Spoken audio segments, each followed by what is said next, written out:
it's me, Kevin C, and welcome to N64 Street. Friend of the show and big-time hentai fan Bobber for Smash writes, "Wow, you're so great. You are so amazing. You're just the best at everything you do. You're also astoundingly handsome and funny. One question, what the f*** is the Aleck 64?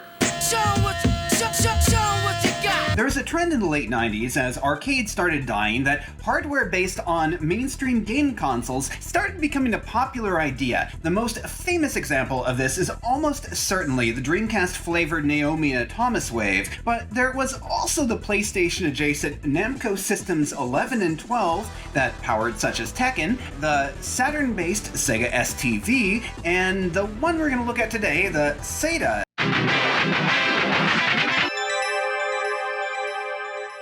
Developed Aleck 64, which I'm going to leave to you to guess what it's based on. This isn't to say it was precisely a new concept. Arcade boards are almost universally basically just uncased game consoles that connect to an arcade cabinet via a JAMA loom, and there's a long history of home hardware bidirectionally based on them.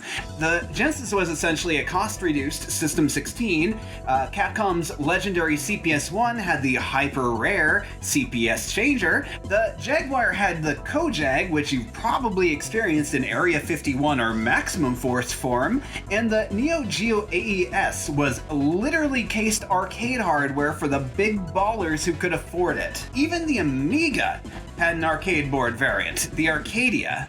Besides being relatively inexpensive, these systems also made for extremely easy porting to the hardware they were based on, with the only real difference being that they often had just a tiny little bit extra RAM to work with. In the Aleck's case, it was identical to the N64 that's been stacked and jacked with an expansion pack. While I unfortunately don't yet own an actual Aleck board or any actual Aleck games due to being god-tier expensive, they are fortunately very playable via an EverDrive thanks to the hard work of the wildly undersung hero Zoinkity, whose patches and translation output is the stuff of legends. You may have played two of the Aleck games before, but unless you're a big-time fan of obscure Japanese soccer games, chances are you haven't played the other that got a console release. Beyond those, there's 8 other titles and 2 unreleased ones, and now we're going to break them down in alphabetical order. Smut warning.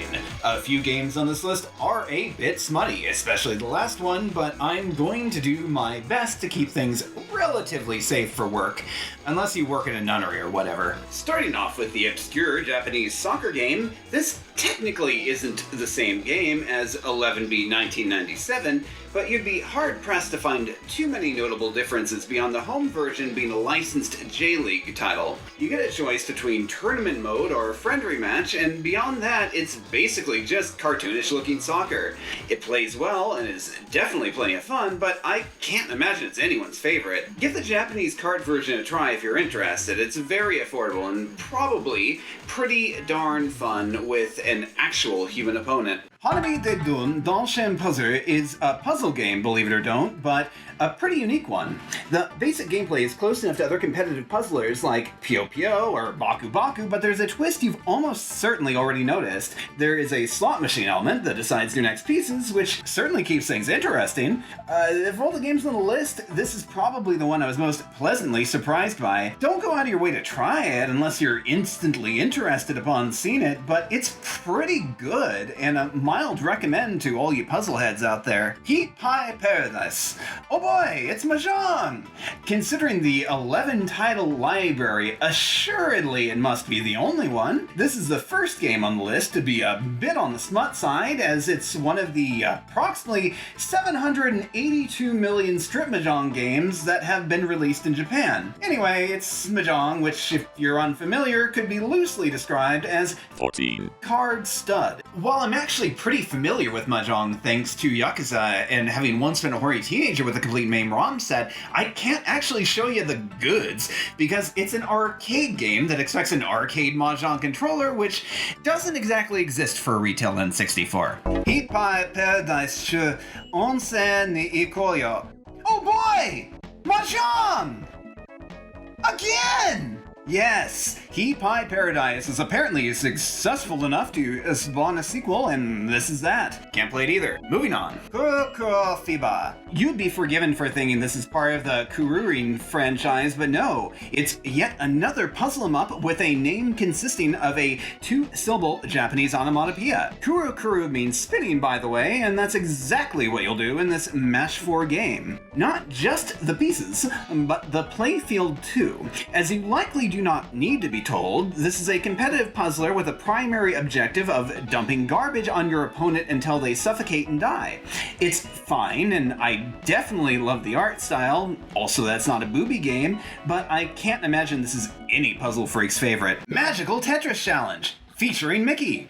Here's the first one you've probably played or at least know about. It's Tetris, but Mickey slipped in some mechanics that didn't stick around. You'd be forgiven for thinking this was a CPS-based game, as it absolutely has the look and feel of one, but in addition to being Aleck-based, it's also the singular one, as far as I'm aware, that used a cost-reduced version of the hardware with less RAM. Between being a home-ported game and being mostly just Tetris with some uniquely girthier blocks, there's not really a lot to say about it, other than it's a pretty solid competitive variant on the competitive Tetris formula. Meijin Sen 3. Shogi, shogi, shogi, how you do that trick. The N64 had no shortage of shogi, aka Japanese chess games, including probably most famously Morita Shogi 64, which featured a built-in modem. As I've never played shogi outside of the vastly underrated original Clubhouse games for the DS, about a decade ago, I can't tell you if this is strip shogi or not, but considering the game tells you your lady opponent's 3 size before the duel begins, we can reasonably assume this one's a secret smut game. It's not the one previously warned about, though. Oh no. As an actual game, it definitely meets the bar of functional. Star Soldier, Vanishing Earth. Here's the other Aleck game you've probably played, or at least aware of. It's the only Western-released vertical shmup-em-up for the N64, Shmup Crate-em-up, Daisemon 3D technically being the only other one. It's a perfectly fine entry in the Star Soldier franchise, despite being panned and largely ignored at the time due to feeling inherently old in an era of new, despite featuring solid 3D graphics. And if you're a fan of the franchise, or just these types of games in general, definitely check this one out in normal N64 cart form. The arcade version isn't actually the exact same game. The home version is more like a remix, with the arcade version also seeming to take advantage of the extra RAM. And if so, it's kinda sorta an expansion pack enhanced version of an already pretty good looking game. Super Real Mahjong Versus! Is this the real life? Is this just fantasy? Either way, here's Mahjong game number 3 for a system that had 11 games.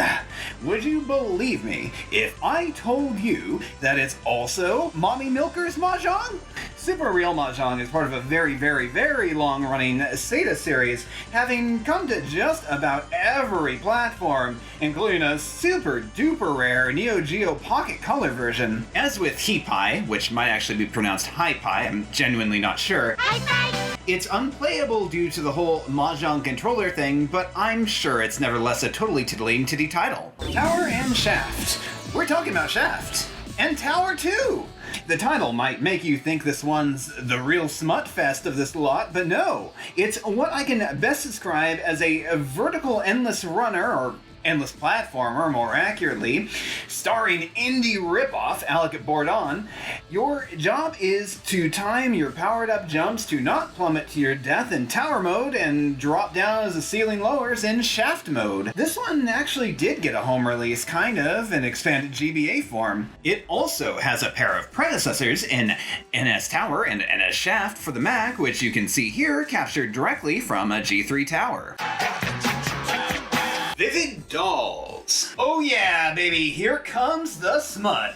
If you're aware of the Gals Panic franchise, or titles like Miss World 96 Nude, you basically already know the gist of this one. It's kicks with revealable boobs, and definitely the kind of game that people who know a lot less about Nintendo history than they think they do might think impossible to be released on what's technically a Nintendo system. There's really not a lot to say here beyond kicks with tits, but if kicks with tits is something you're into, you'll almost certainly be into this one. Just be aware, there's no pixelated censorship in it that I've had to use to keep this this video YouTube friendly, it's legit nips and butts all the way down. Variant Schwanzer and Rev Limit. There was an unreleased vertical shooter called Variant Schwanzer, which apparently translates to Variant Strong. It apparently is undumped, as far as I can tell, but it also appears to have used a variant of the hardware that prevents it from being playable on a retail N64. There was also the cancelled Rev Limit, a racing game, surprise surprise, but it remains undumped to the public in any form. Originally a 64DD title, a Japanese YouTuber has shown off a prototype of the console cart version, which is probably more likely to eventually surface than the Aleck one. If you really want to be a pedantic nerd about it, Let's Smash Tennis and St. Andrew's Old Course, the former having been released in English in Europe and the latter being a Japanese exclusive golf 'em up, were also slated for an Aleck version that never materialized. Since they didn't, I'm not covering them beyond a passing mention other than to say, Let's Smash is more than just a funny name, it's a decent game. Anyway, that is the overview of the Aleck 64. As you probably don't need to be told, the only really good games for it are ones that already had a retail cart release, but I hope you did at least enjoy the novelty of learning about a Nintendo-based arcade system that had a roughly PCFX tier level of being nearly 1-to-1 in terms of smut games to not smut games. But beyond that, thank you for hanging on N64 Street, and goodbye.